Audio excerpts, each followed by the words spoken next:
Very well, good afternoon to you and welcome to Rights and Recourse, a program that tackles legal issues, bringing you information and, of course, analysis. Thank you so much for staying with us right here on SABC News Channel 404. Well, my name is Sipiwo Nzaumbi. Dumela Bateza might not be here today, but one thing you need not to worry about is business. We'll definitely carry on as usual. Well, we'll also give you an opportunity to engage with us right in studio. You can go on Twitter and tweet us at Rights Recourse, and then make sure that you hashtag Rights and Recourse. And then alternatively, you can send us your emails to Rights and Recourse at sabc.co.za. Unfortunately, our lines are down today, so unfortunately, you won't be able to call in right here in studio. Well, good afternoon.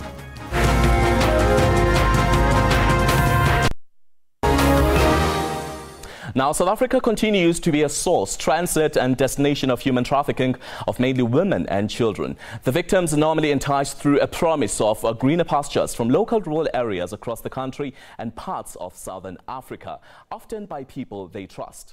They end up in brothels as sex workers, servitude or forced labor as domestic workers and or on farms. As part of the country, or as the country wraps up Women's Month, authorities and human rights activists expressed concerns over the rising incident of human trafficking of mainly women from Lesotho. And that is why today on Rights and Recourse, we shine the spotlight on this issue.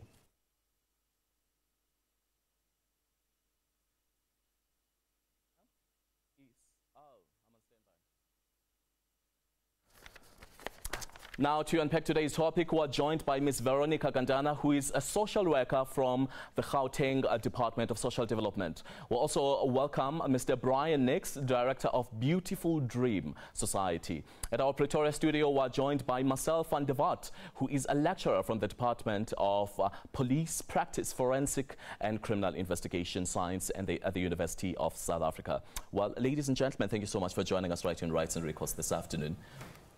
And welcome. Thank you for having me. Marcel, we'll also welcome you in our Pretoria studios. Thank you so much for joining us. Good afternoon. Well, perhaps we'll start our discussion with you, Veronica. You are basically coming from the social development. You're representing the state or government. You are definitely in line or in key with basically how big the problem is. How prevalent is the issue of human trafficking, especially of women in South Africa? As you know, you might well be aware of that, our stats that we currently have, it's not very reliable. So different researches done by reputable organizations, amongst others, the IOM, Molo Songololo in Cape Town, gave us, different stats around human trafficking and the prevalence thereof. For Gauteng, I think the nature of human trafficking, because it's also underground, it's not out in the open, makes it very difficult to say this is how big and how huge this particular phenomenon is. For instance, currently, with regard to victims that we have in either shelters for victims of human trafficking, or then in our child and youth care centers, we have currently, as we speak, at the end of June, we had 13 ladies in our various shelters across Gauteng, and then also we have currently something like 20 children in our child and youth care facilities. All right. Maslow, let's come to you in Pretoria. In South Africa, claims by anti-trafficking campaigners and NGOs include that 30,000 children and women are trafficked into the country annually as part of the sex trade. But the absence of reliable statistics means that there is no clarity on just how big the problem is. What could be the cause of this? Well, Sipiwo, first of all, there are no stats, as you rightfully argue. And I think the first thing we need to acknowledge is that human trafficking as a multi-layered complex phenomena is a deep and dense sociological abyss. It is a subversive crime, as Ms Gantana alluded to.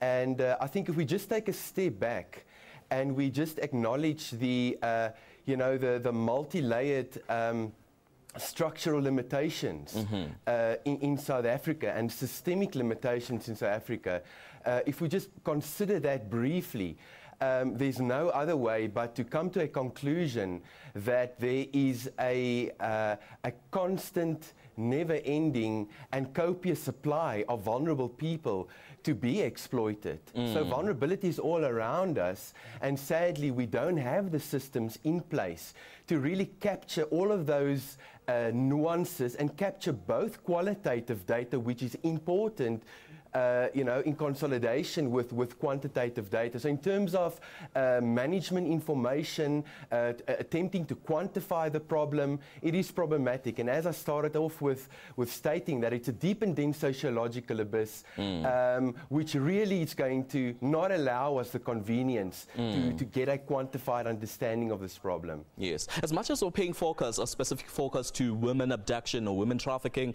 the Department of Home Affairs recently introduced its visa regulations aimed at combating women and child trafficking. Do you think that perhaps this will bring a sort of a positive effect on combating this issue?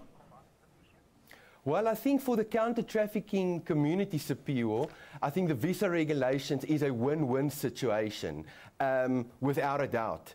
However, I think what was definitely lacking is a lack of consultation between the different role players who's got this information. Civil society's got an enormous amount of information in terms of, the occurrence of human trafficking in South Africa. Tourism, on the other hand, was also an important contributor, and from reports we now realize that there was a lack of consultation.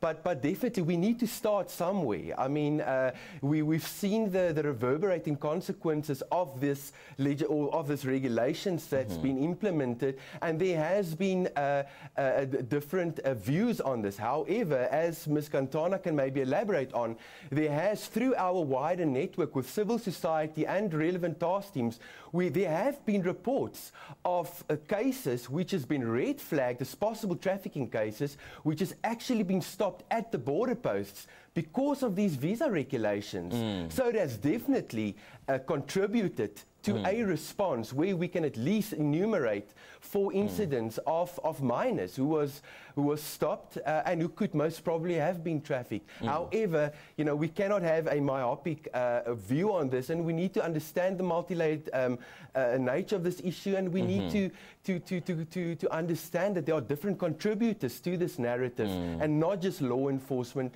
other agencies like tourism as well. All right. As you've alluded earlier on, the problem is further compounded by the absence of an official database on human trafficking. There are also no crime codes in the police service which capture the complexities of each reported incident. Why is that so?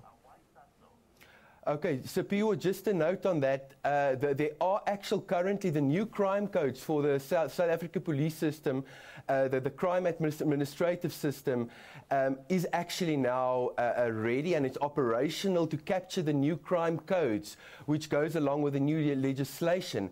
However, due to the complexity of this issue, I mean, there's so many abstract nuances. I mean, if we're talking about poverty, if we're talking about just vulnerability at the end of the day, it's stuff that's very difficult to quantify, which means there are crevices that remains unexplored. There are areas which we will struggle for the foreseeable future to exploit in such a way that it's going to help us to quantify this issue. But generally, there's a lack of systems, and the new legislation really, gives a responsibility on all the different agencies who's now responsible for the implementation of this act to come up with this integrated management information system, and that's currently an ongoing task. All right, Marcel, we'll come back to you right there in Pretoria. Let's now engage you, Brian. You basically are the director of Beautiful Dream Society Africa. There's been recently on the news an article about women being trafficked from Lesotho into South Africa for cheap labor and for exploitation. Just give us a bit of key points on that, because you've been looking at this issue. Yeah, it's a dynamic problem. As Mr. Marcel had pointed out, it's kind of not just a simple, small little thing that we can talk about, but there's a lot of things going on between Lesotho to South Africa. As we've mentioned, there's a vulnerable population involved. People that need jobs, need employment, coming across into South Africa. We've seen reports of where people have advertised for jobs in newspapers in Lesotho We've seen of people coming over to recruit women to say, hey, will you come clean my house in Ladybrand or Bloemfontein just across the border. And these women and children will even go across to work in these houses.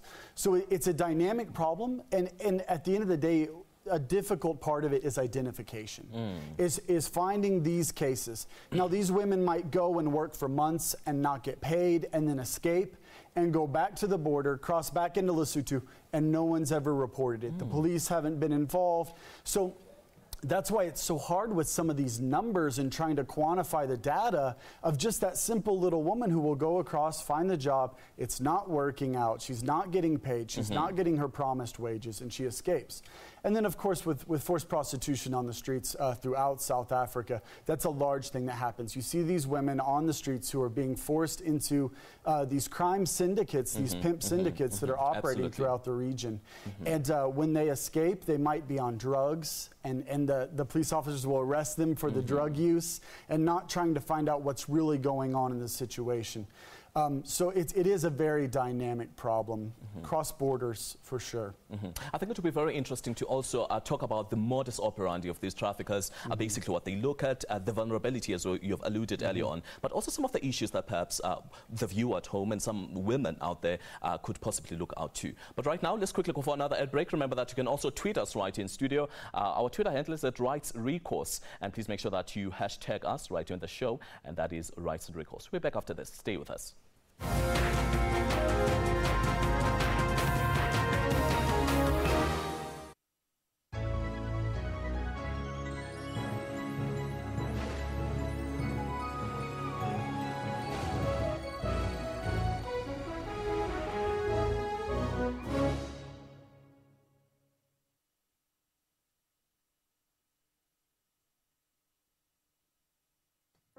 She isn't saying no to sex because she's playing hard to get. Because she's leading you on. Because she wants you to dominate her. She is saying no because she does not want to have sex. Sex with the elderly that aren't strong enough to fight you off, that is rape. Sex with a child is rape. And the penalty for rape is severe. And nobody, not a friend, not a family member, not a single member from your community will think that what you did was right, acceptable or tolerable. They will be happy to see justice done. Start listening to the words of our women. Start respecting that no means no. Rape is rape. Let us bring an end to it together.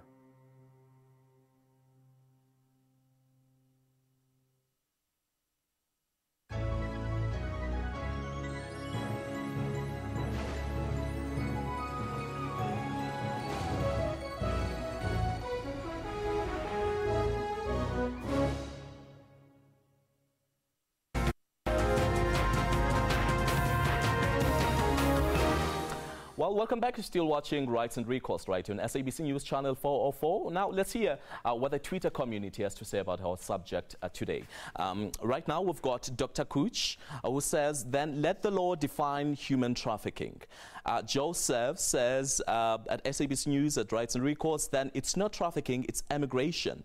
Chinamo says they generally know the entire truth later on, and it will be too late. These folks will have power over them already. Chinese alias, still a Chinamo alias says, well, I think they aren't told the entire truth. They're usually tricked into situations. They are promised heaven on earth. I think it goes back to what you were saying, Brian, earlier on about the vulnerability, the perpetrators acting with the vulnerability of the victim. Now, let's get into the modus operandi of the trafficker. What are the main issues that they look at? How do they identify their victim? You've already made mention of vulnerability, of course. Yeah, for certain. Vulnerability is probably the largest cause for trafficking within Lesotho, for sure. What's going on is what we have seen and experienced is that these recruiters will come across the border. They'll find a girl that's working. I'll give you an actual kind of case study, if you will.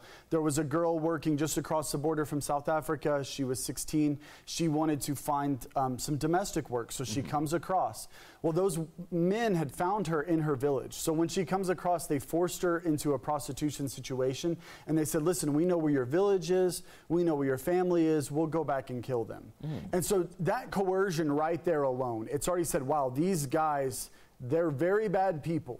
So that fear that instantly will overcome this woman who's been forced into a situation of being raped reportedly 20 times within the first day of her coming in to that pimp, will really create that fear and just instill that into her that she has to line up with what this man is saying.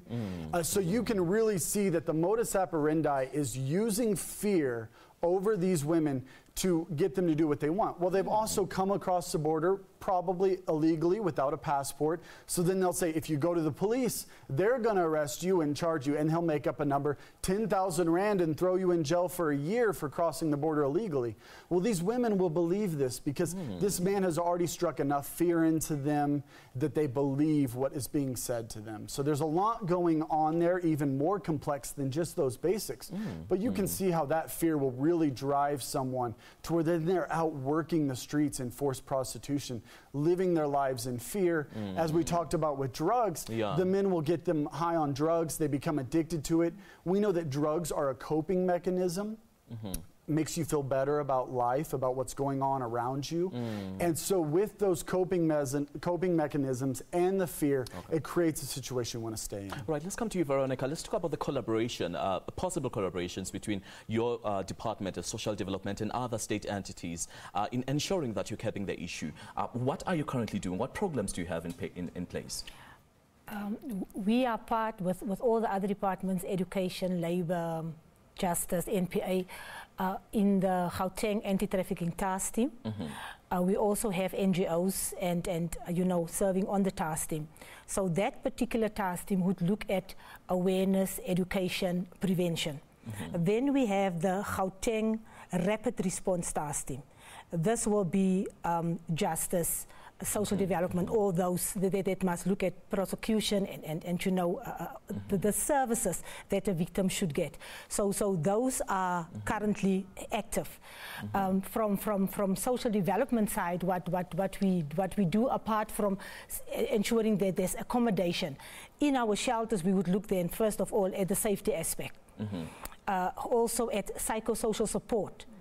You know, really counseling and also, you know, find out, you know, what is it that this particular person needs. Also keeping in mind that when it's a local victim, it's easier in terms of the language. But when it's a foreign victim, you know, there are challenges, around just communicating. So what have you been successful though? Do you have any success stories? What do you meet on the ground when you apply these methods? We have, you know, some of the ladies were able to testify in court, you know, so they've been through the court preparation process, and some of them were able to testify. Others, again, you know, they prefer not to work with prosecution if they are rescued. The only thing that they want to do is to go back home. And we also need to respect that, because for the time that they were in this trafficking situation, somebody else decided for them when to get up, what to eat, what to do. That's their lives are basically controlled. That's correct. So slowly but surely, you know, little by little, we need to give back some of that autonomy. We need to give back to them. And some of the children, you know, we were in a position to repatriate them to the areas where they have been traffic from.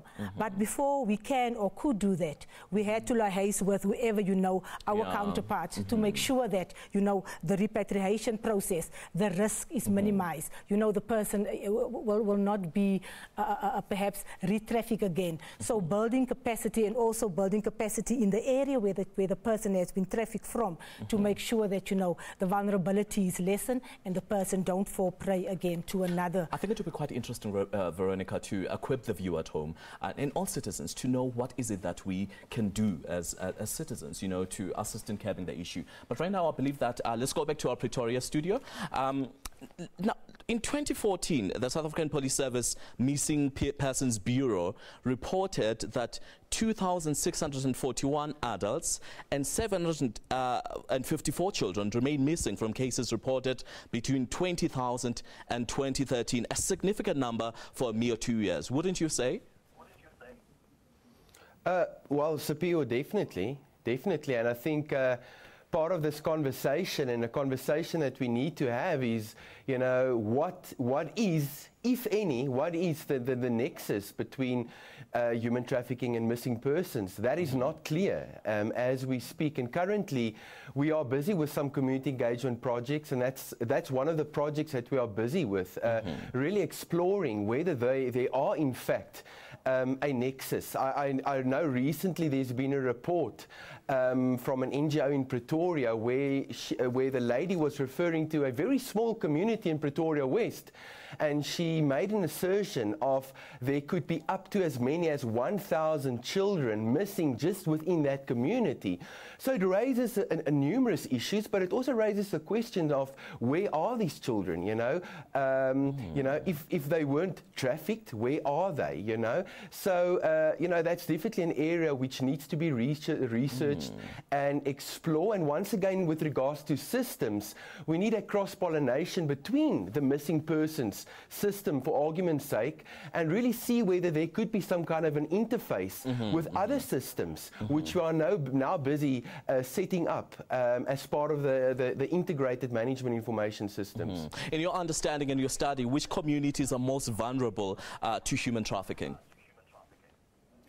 Well, I think Sapio, just the issue of vulnerability in itself is a loaded issue.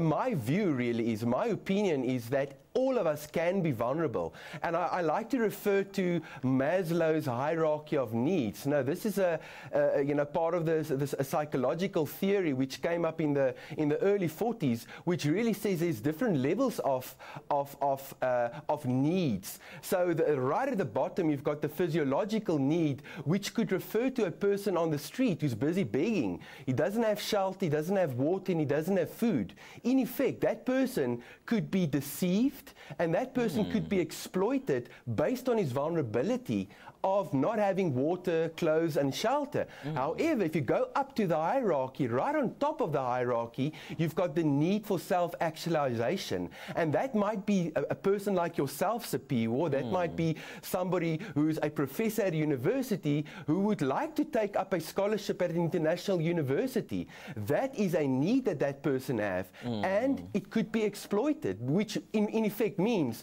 all of us can be vulnerable if we do not if we are not aware and vigilant of offers being made and really understanding the complexity of what human trafficking is all about. Also making reference to the issue in Nigeria of plus 200 girls who went missing, abducted by Boko Haram.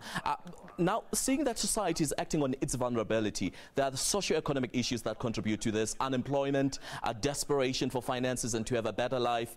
Do you perhaps think that there are programs we can put in place to better the situation and to avoid a situation similar to Nigeria's? Well, totally. I think there's always something that we can do, Sapio, and I think Ms Gantana from Department of Social Development would be able to elaborate on the issue of prevention. But just one of the key thoughts that I'm absolutely convicted about is that as South Africans, we live in a society where we are entirely overwhelmed with structural issues, with needs, with vulnerability. And the problem is there's a lack of social awareness. So we become so numb, you know, we build up these walls around us, and we often choose not to look. We often choose not to engage with issues and not to respond, which in effect has got a direct link to a vulnerable situation that can be exploited, because the good people out there who are able to do something about the situation make a conscious decision not to act. And I think the challenge there is obviously for for all of us to be more socially aware. And I always like referring to the quote of Martin Luther King, who says, I cannot be who I'm supposed to be if you are not who you are supposed to be, and you cannot be who you are supposed to be if I am not who I am supposed to be. And he refers to that as the interrelated structure of reality. And I think the cultural adage, it takes a village to raise a child, is actually birthed out of that as well. All right, so let's really hold it right there for now, Marcel. Let's hold it right there because of time. We have to quickly go for an ad break. Well, that's Marcel who's joining us now at Pretoria Studios. I'm making such interesting points right there with regards to human trafficking and all other issues surrounding women, abduction and children in South Africa. Well, would you like to participate and be a part of our discussion? Please make sure that you go and tweet us. It's Rights and Recourse, hashtag Rights and Recourse. And of course, you can send us an email to @rightsandrecourse@sabc.co.za. After this, our discussion will continue.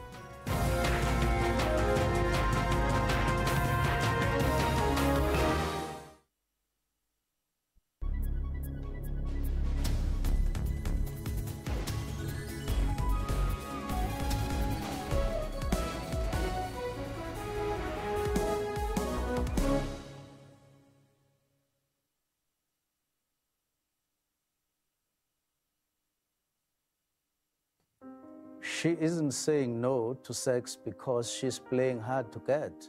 Because she's leading you on. Because she wants you to dominate her. She is saying no because she does not want to have sex. Sex with the elderly that aren't strong enough to fight you off, that is rape. Sex with a child is rape. And the penalty for rape is severe. And nobody, Not a friend, not a family member, not a single member from your community will think that what you did was right, acceptable or tolerable. They will be happy to see justice done. Start listening to the words of our women. Start respecting that no means no. Rape is rape. Let us bring an end to it together.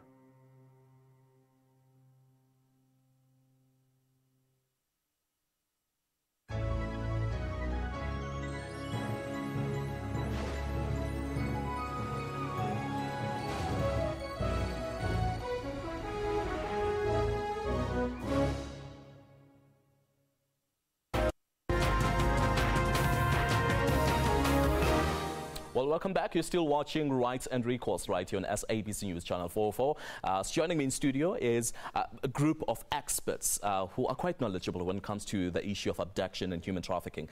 Veronica, let's come to you. We have basically laid the problem into the table. We're saying these are the issues that we're facing. As much as there's an issue of social, economic, people are acting on vulnerability and desperation. They are being promised a better life, a better living somewhere where people will not know their close relatives or the law of South Africa will not know.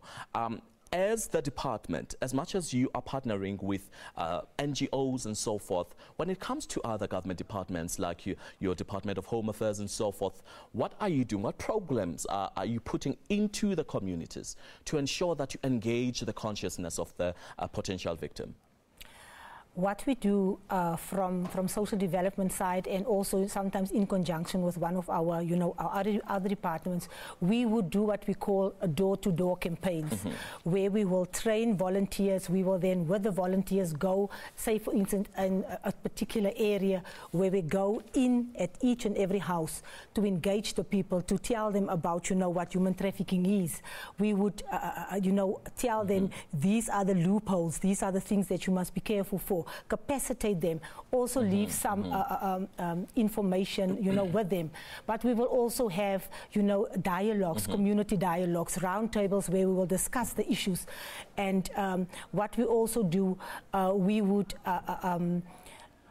do education and capacity building, with our teachers in schools, so that the teachers can also, share that information in the life orientation classes, but also be alert when there's a child, or children, that they could pick that up and they can do the necessary referral.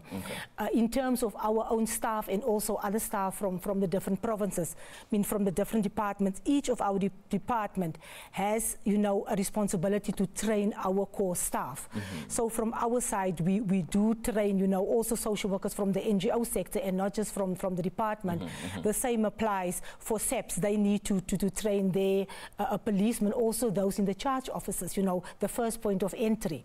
The prosecuting authority, they training their people, the same with the Department of Home Affairs. They would train the border officials, they would also train the officials working at our 2 airports. So yes, a lot of, you know, with our NGOs to really not just look at, you know, what are the elements of human trafficking, but also to look at broader, what is it, how do we socialize our children? You know, for the youth specifically, look at, you know, issues of drama, of music, of art, and not just those formal presentations, so that we can reach the youth on a level where they're comfortable with. Okay. Quite interesting what Marcel said earlier on, that we've built walls of security around us. We've basically become a society that is ignorant. You are not interested to know what your neighbor is going through. Your neighbor, vice versa, is not interested or rather aware of what you're going through in your own private space. How then do we identify victims? Because mostly these are people that we know in our communities. It could be your neighbor, it could be your childminder, and so forth. What are the first symptoms of diagnosing or rather spotting out a victim?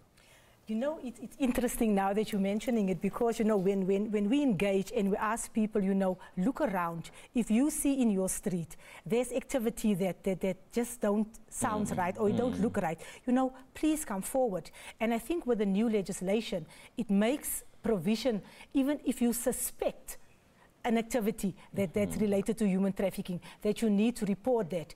And you know, after you've engaged with people and you then ask them, now that you have the information, do you think that, you know, you might have come across a victim of trafficking? They would then say, you know, in hindsight, that particular incident, the lady that is doing my nails, the one that's doing my hair, you know, after you've engaged and find out, you know, in terms of restriction, in terms of isolation, in terms of not getting paid, you would then. So yes, from community members, it's important that we open our eyes and we don't just, you know, walk with blinkers on, and really, as Marcel said, you know, show interest in what is happening, you know, in our streets, in our community, in our churches. You know, a church is also the one place where there's always a captivated audience. So going out there, the sports club, our you know, the taverns, we need to go in there. And engage with the community. And engage with the community on a level where they feel comfortable. Brian, it's quite interesting. I mean, you are working on an organization basically that looks at these issues. You deal with them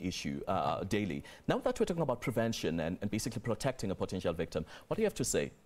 Anything to add? You know, for us, as far as prevention goes, in Lesotho, we work a lot in the communities, just as you've spoken about.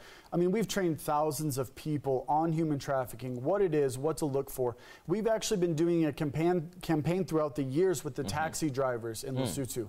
A study finds that a lot of trafficking victims go through taxis for transport at some point to get from A to B.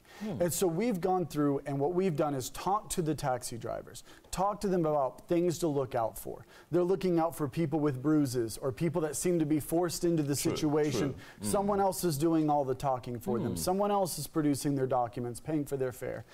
So that's a way for awareness to kind of spread. And those taxi drivers, I mean, they're in this day in and day out. And if they can then go to the police with this information, it's so valuable for identification. And really, that's what we've been talking about here, is on an individual level. People lowering those walls and just asking questions, having conversation with people around them is vitally important. You made mention of the fact that women, especially those who are transported from Lesotho into South Africa, basically they're brought in, being promised jobs. Most of them are domestic workers. They fall within that faculty, or rather within that industry of looking after people's children, looking after their homes and so forth.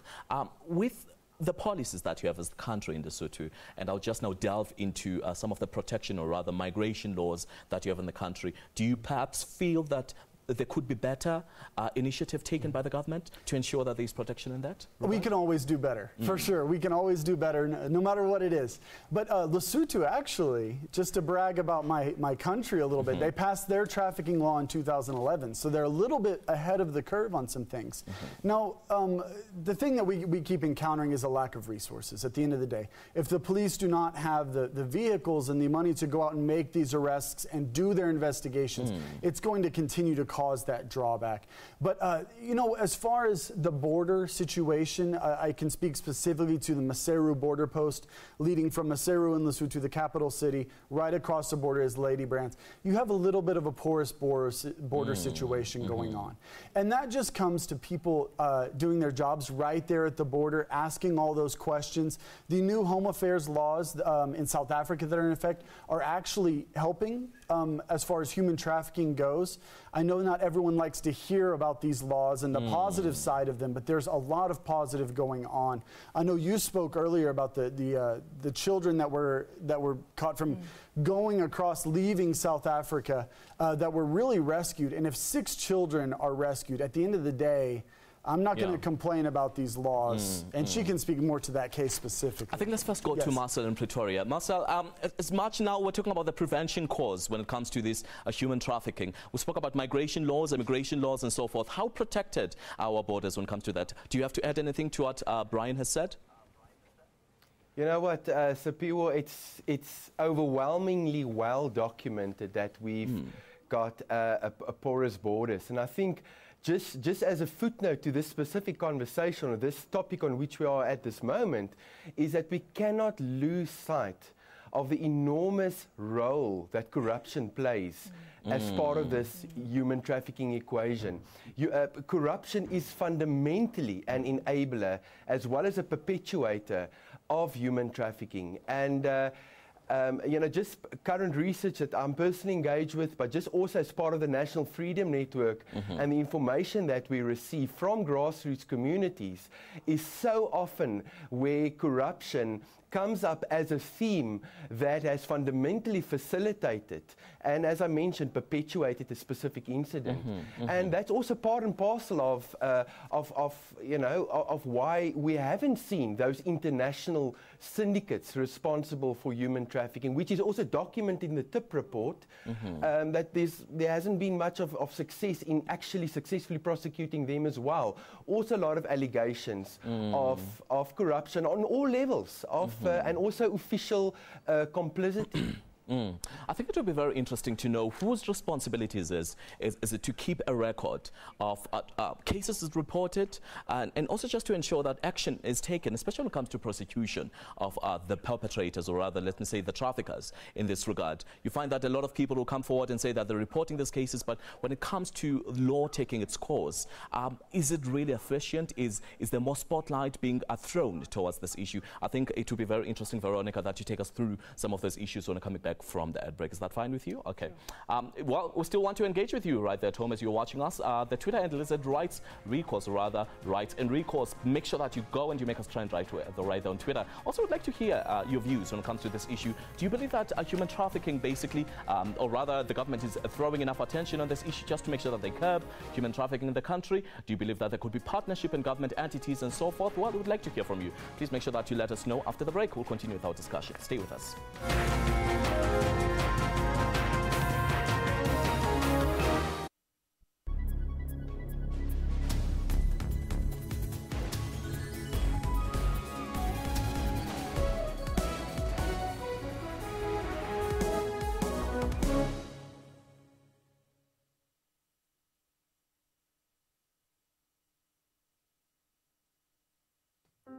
She isn't saying no to sex because she's playing hard to get. Because she's leading you on. Because she wants you to dominate her. She is saying no because she does not want to have sex. Sex with the elderly that aren't strong enough to fight you off, that is rape. Sex with a child is rape. And the penalty for rape is severe. And nobody, Not a friend, not a family member, not a single member from your community, will think that what you did was right, acceptable, or tolerable. They will be happy to see justice done. Start listening to the words of our women. Start respecting that no means no. Rape is rape. Let us bring an end to it together.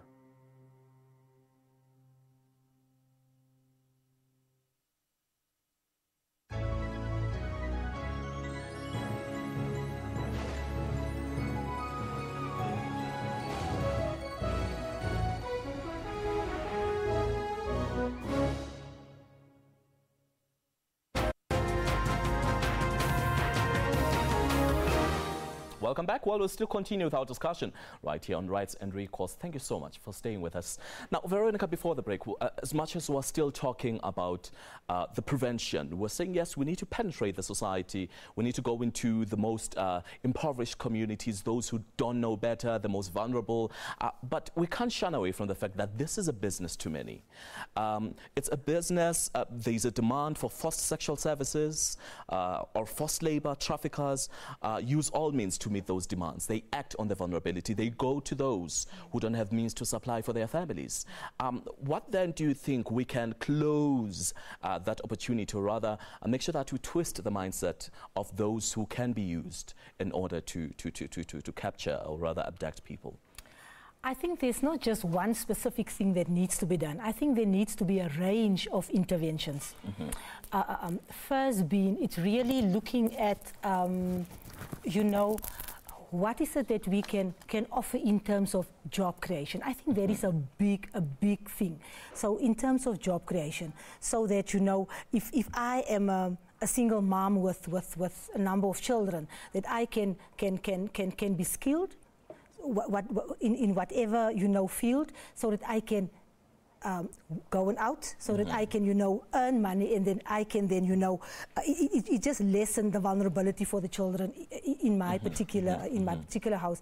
I think so job creation, skills development, and just also, you know, to explain the whole thing of, you know, the green is not always the grass is not always green on the other side. Yes. And, you know, if an offer is too good to be true, then you must start asking questions. You know, and many a times with regard to our young people that has just completed matric, you know, they have gone through the Demolins, do all the diplomas and the certificates, and yet unemployed. But you know, and then reacting to an advert in a newspaper. You know, there's certain things that we need to teach, that, you know, if there's an organization that advertise, speak to the Department of Labor to just ensure that this is a legit organization. You know, if there's no postal address, there's no landline, you know, that those are all the red flags that must come up. I think even now, you know, we as a society, as a country, as sub-Saharan Africa, we're crazy when it comes to soccer. And that is also, you know, not a new, but traffickers or recruiters go out there to go to communities and say, you know, I'm a scout, I'm scouting, and I assure you these children will play, they're going to be the next Pele and whatever. And many a time the situations in which these children find themselves, you know, it is really not conducive for them. And abuse then also, you know, can take place in a situation like that. Brian, it's quite interesting what Veronica says, that if it's too good to be true, then possibilities is it's false, it's not true. But then which specific job offers could we look out for when you look at magazines, or rather, let's say, newspapers? You're given an offer to go and be on this cruise and travel the world for years, and you just sing or rather serve people, and you have no specific qualification with regards to that. Which other jobs can you then be on the lookout for? You know, factory work is a big one. Mining work is a big one, because you know that you can research on the internet that organization. Is that a real organization that I'm going to work for? Here's the number. I'm going to call them and ask if this email or this text message or this ad in the paper is correct before I go to that job. And then, you know, if it's a cleaning house thing like that, you want to make sure that the people in your life know where you're going, who you're working for, the number for those people at that house. And it's really about information. Gathering as much information as you can before you go and accept that job. You know, as much as we are having this discussion, and we've centered it around the abduction or rather trafficking of women specifically, is it because, and also when you look at the statistics, as much as one might argue that they are exaggerated, they're sensational and so forth, but women seem to be the highest victims. They beat in the highest number of victims. Why is it so, Veronica? You know, I think women in general are more vulnerable. I think also when we look in society and you look at the different roles, we look at the different system, the patriarchal system.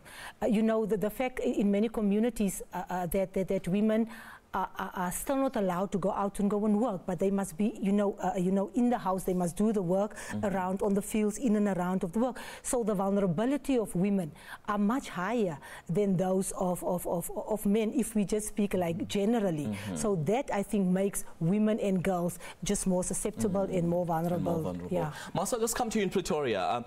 As much as we are talking and now we're in the prevention course of our discussion, we're equipping people basically about what to do and what not to do. One might argue that and say that, we've got quite an unreliable police force when it comes to protecting communities. People are taking law into their own hands and so forth. How then can we engage a surety on the victim, or rather the viewer at home, to ensure them that the police force is indeed ready and available to assist in these cases? Well, in terms of the new legislation, Sipiwe, there is a range of responsibilities on members of civil society or whoever in the course of their official duties, or whether just being a civil servant or a member of, as I said, society who comes across a possible victim, and there is actually a responsibility on such a person to report that to the police. However, in response to your question, there are a number of task teams that's fully operational in at least 4 of the provinces, and the purpose of a task team is really to include all the multidisciplinary agencies, which includes your SABC, National Prosecuting Authority, Department of Justice, Social Development, Home Affairs, but also very importantly, civil society. So civil society is also being represented on these task teams, which then in effect means that there are people in the relevant communities, and also through our project with the National Freedom Network, where we have representatives in the different provinces who are actually out there proactively looking to, to gather information which can then be fed back into the task teams and to the rapid response task teams. So there is this awareness and this acknowledgement that civil society is a fundamental role player. However, there is still a need for people to report things to the police, and that's also where the project that UNISA and National Freedom Network is running, where should people not want to report to the police for various possible reasons, there is an alternative to report it through the channels of the National Freedom Network, who are representative on the task teams, and that is then fed into the task teams. All right, thank you so much, Marcel. Well, we'll come back to you. If you just joined us right at home, today we're talking about human trafficking, specifically women and children. We've got alarming statistics that show that basically 30,000 children and women are trafficked into other countries in South Africa each year. Do you think that perhaps there could be better that the government could do? Do you believe that there could be partnership with other entities as well? Early on, we dissected the modus operandi of the perpetrator, or rather the trafficker. After the break, we'll continue and conclude with our discussion right here on the show. Stay with us, please.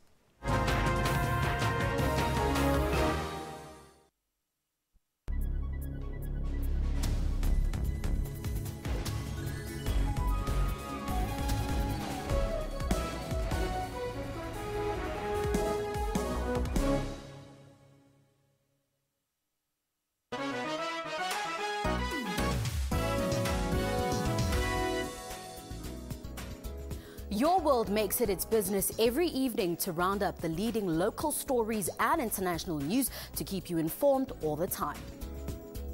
Make a date with Your World every evening for all the news headlines around the world to keep you abreast with knowledge. Catch Your World for headlines across the world every Monday to Friday from 9 p.m, then Saturday and Sunday from 7 p.m.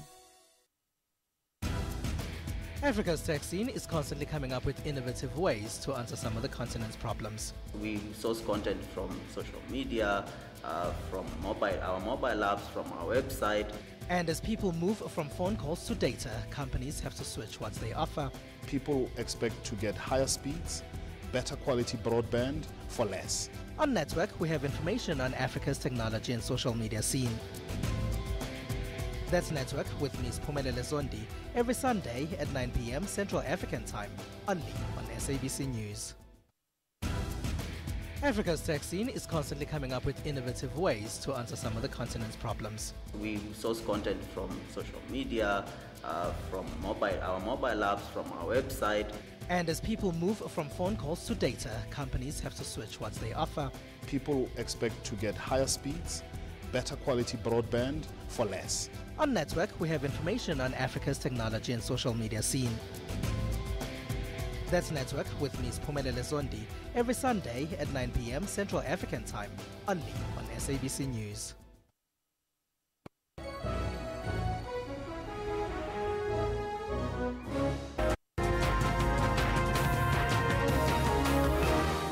Well, welcome back. We now wrap up our discussion right in studio. Just a few minutes before we bid farewell to our viewers, Brian.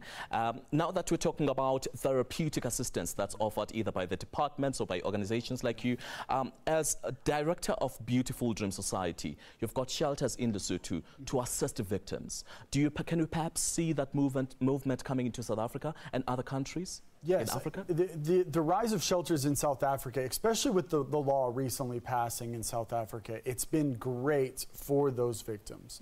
Because at the end of the day, you're working with a group of people that have been told what their value is. We've encountered women that were sold for 500 Rand, 700 Rand, forced to work the streets, selling themselves for 50 to 100 Rand per night, per person.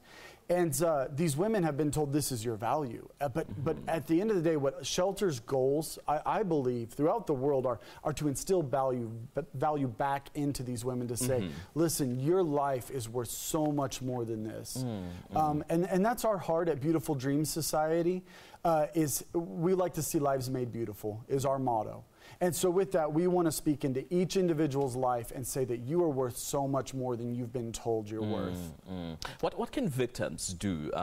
Maybe those who were once victims, they escaped the trap, the claws of the perpetrator, and now they're back into society. What kind of counseling do you give them? Well, I would say first, if there is a woman that has escaped trafficking, she needs to talk to someone. I believe that she needs to find someone to talk to about the situation she's gone through. Now, she might be feeling afraid of the police. She might be feeling afraid of social development or different entities. But at the end of the day, shelters are trained to deal with these situations. So they first need to understand that they can go to a shelter. They can find someone to talk to that will honor them and honor their wishes.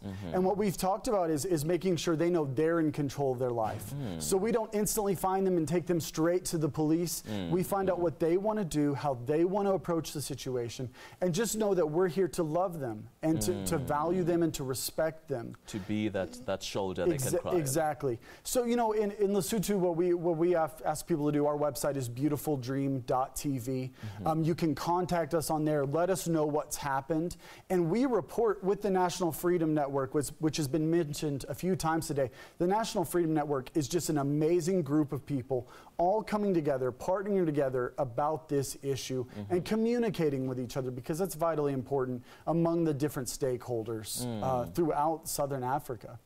Veronica, could you perhaps expect the NGOs that are operating without the links of government, perhaps like Beautiful Dream Society in South Africa? Yeah, for sure. I think, you know, what is important for us to realize, there's no one department or no one NGO that can effectively address the issue of human trafficking. So yes, the networks and the linkages, I think it's so important. And you know, Brian has mentioned that they have been involved, you know, their legislation has been passed along. I mean, our legislation came into operation on the 9th of August. So it's like a fairly new a piece of legislation. But yes, we really rely so immensely, you know, on NGOs, on civil society. So yes, we would really, by all means, you know, invite them in. Also, all our shelters, our accredited shelters for victims, are all run by NGOs, and we have also pre-accredited some of the safe houses, especially in the areas where there are no accredited shelters, but there will be an accredited safe house where the victim, if rescued, can then be kept for 72 hours and then be transferred to you know, to an accredited shelter. To accredited shelter. Yes. All right, let's come to you, Marcel, in Pretoria. Now that we're equipping the viewer, and without one relying on the police sector, or rather security of the outside world, what can I look out for? What are the first things to look out for when perhaps I suspect that this could be a potential case of trafficking? Well, Sophia, I think both Brian and Veronica alluded to a number of themes earlier on, but I think one form of trafficking that's often overlooked is labor trafficking, domestic servitude, which often happens in the confines of a household.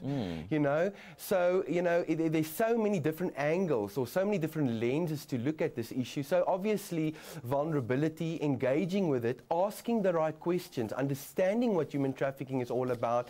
And learning those key questions which can be asked. You can literally identify a victim in as little as 3 to 4 different questions. So really go out there, learn more about it. The National Freedom Network is on the internet.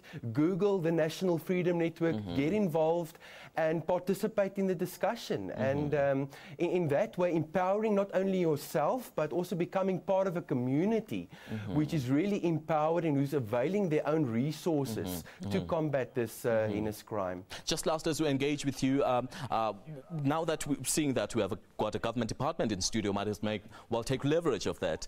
What partnerships or rather programs would you say the Department of Home Affairs, Social Development can rather partner into introducing into society? I know that Veronica made mention of a few early on, but what other programs would you specifically, as somebody who studied this cause, recommend? Well, I think once again, civil society is part of the task teams. So there's definitely discussions happening. There's definitely an open door for civil society to the task teams where all of these different departments are sitting. And we've recently discussed it about 2 weeks ago at another meeting where we're already discussing a collaboration between government and civil society on some of these initiatives. So that's a good news story in itself. I can't remember or think of any other crime in the past where civil society has been given so much space and acknowledgement to be part of this, to be part of this journey. So really, just for civil society, get involved and. All right. Just a few seconds, your closing remarks, please, Marcel, before we bid farewell to you. Well, I think human trafficking is an absolute reality. We receive, on a weekly basis, we receive cases related to human trafficking. And let's not conflate prostitution with human trafficking, and let's realize that all of us can be vulnerable and we all need to be socially aware and take responsibility for our neighbor and the fellow human being on the street. All right, thank you so much, Marcel. Well, that was Marcel van der Walt, who was joining us from our Pretoria studios. Now let's come to our Johannesburg studios. Quickly, Veronica, what are your closing remarks to the viewers at home? I would like to see communication to the communities through, a program like this, but, concerted effort from government side. A communication strategy going out, looking at our community radio stations, things like that. So for me, communication, crucial. Brian? I think this experience even here today, each time we talk about trafficking, we find a network of people that are actively trying to fight this. And that's what the viewers at home can get involved with. The National Freedom Network, shelters around the world can use help of people coming together saying, we're going to do this, we're going to fight this, because it's at an individual level where we can affect change. Guys, thank you so much for joining us in our studio right here in Johannesburg to bring awareness about this issue. And I'm sure that we've touched a soul and we've brought about awareness to a viewer right there at home. Thank you so much for joining us. Well, this has been Rights and Recourse right here in our Johannesburg studios. Thank you so much for joining us. Please make sure that you join us again next Sunday for another live edition of Rights and Recourse. Remember that this program is repeated at 10 tonight and 5 on Monday morning. From me, Sipho Ganzawumbi, and the rest of the team, it's been a great one. Thank you so much and goodbye.